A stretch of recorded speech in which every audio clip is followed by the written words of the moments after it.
Ladies and gentlemen, boys and girls, children of all ages, welcome to Quack&Co, where every video is 10 minutes or less, guaranteed, or double your money back. Today, we are talking about The Summit. It's a new game from Boardgames, currently up on Kickstarter. Please check the description in the link, or the link in the description below, and go check it out there. This is really an interesting game that you need to take a look at, in my personal opinion. It's one of my indie gems. I saw it at PAX not PAX. I saw it at Gen Con last year down in the Unpubler room. I met John from Boardgames, had an opportunity to play the game with him, really enjoyed it, followed the process of him building the game over the last year or so, and now it's finally here up on Kickstarter, and I'm super excited to show it to you guys in its final form.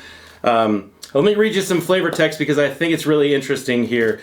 Let's see, it says, probably the greatest descriptor of this game is, there is no traitor card except the one in your heart.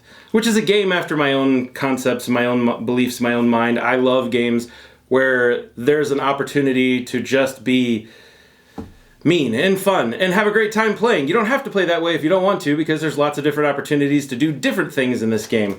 A little flavor text for you. After the world has fallen apart, the survivors gather together to see what can be rebuilt. Will they join forces to build a new and better world? Or will someone take advantage of the moment and rule it all on their own?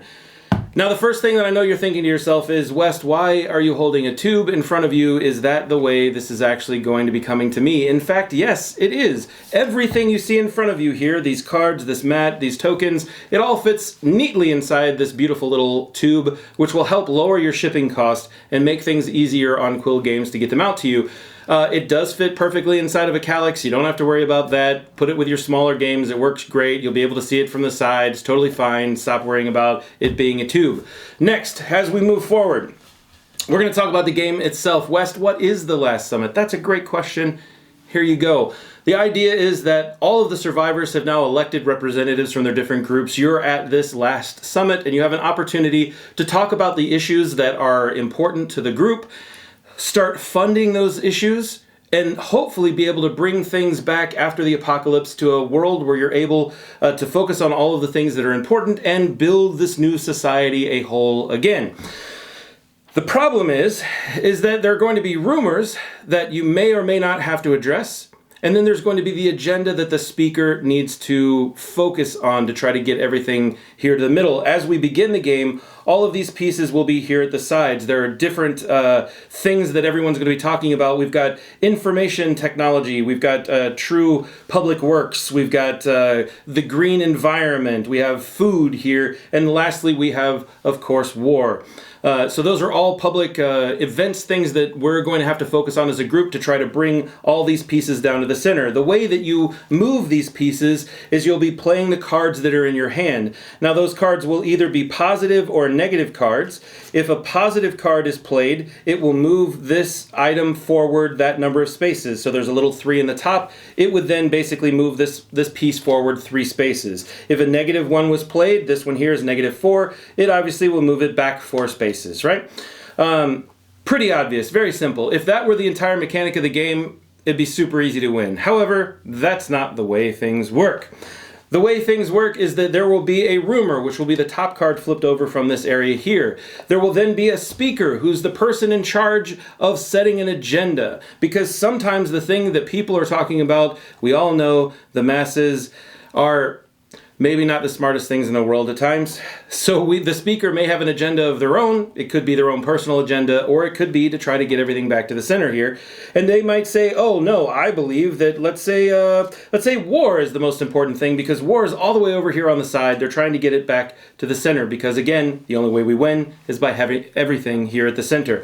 Then we'll go around the board and everyone will have an opportunity to do one of a couple of different things. You can either grab new cards, you can grab cards from the discard pile, grab a specific card from the discard pile, or you can play a card to invest, or you can play a card to manage these rumors and agendas. The easiest way to manage a rumor or agenda is to play the card that would allow you to either bring it to the center or bring it off to the side, depending upon where it's located and what you want to do.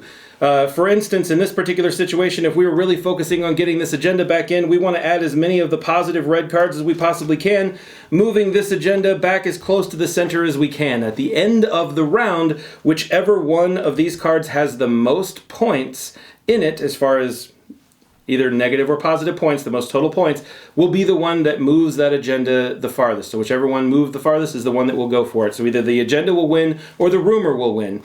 And then we'll work on it from there. So that'll pull that piece back in towards the center. And if the agenda wins, then the speaker gets a victory meeple here. It's a VIP point that they'll be able to use as an extra activation, an extra turn, so to speak, for the next rounds that happen. They'll also have an opportunity to vote as a group on whoever they thought was the most important person that particular round, which could be a really good opportunity for you to gain an additional meeple there as an additional action. Now, the other thing that's important for you to do during your turn is to invest. So the way that investing works is most of these, when they start, everything will be flipped over onto its dark side, okay? As everything is flipped over onto the dark side, then you're going to choose to invest in one of those particular things. By investing, you'll have one card that's already face down in your area that's an investment that you've picked at the beginning of the game. Then you will decide moving forward here, let's say I want to invest in food to be able to flip this over, because once you have a certain amount of points that are currently shown as invested in the group, then you'll be able to flip this over to its funded side. So let's say I'm doing this here, I've got 3 points here for it, and let's say it eventually turns it over and flips it, so now this is fully invested. The way that everyone wins as a collective group is if everything is fully funded here in the middle. If we have a situation where, like this, one thing is not fully funded, then unfortunately everybody loses. And that's very sad. Another thing that could happen is you could have 1 point here on the outside, and then no one wins as a collective group, but whoever has the most invested here in their investment side in this one thing that's the farthest away from the center will win as a tyrant, and everybody will be super excited for them and very happy. And no, they're not. They're just going to be very frustrated that someone stole the victory out from underneath them. But that's part of the fun of the game, right? That's what's enjoyable about this. What I will tell you is, as I've played this game multiple times, I've accidentally won as a group, I've accidentally won as a tyrant, I've purposefully won as a tyrant, and I've purposefully made sure that we all work together to get this closed here in the center as a group. You can play this game any way you want. You can actually add in these extra flavor house rules if you want. There's even an extra card to create your own house rule once you play this game multiple times and really enjoyed it. This is a very unique game. It's very unique.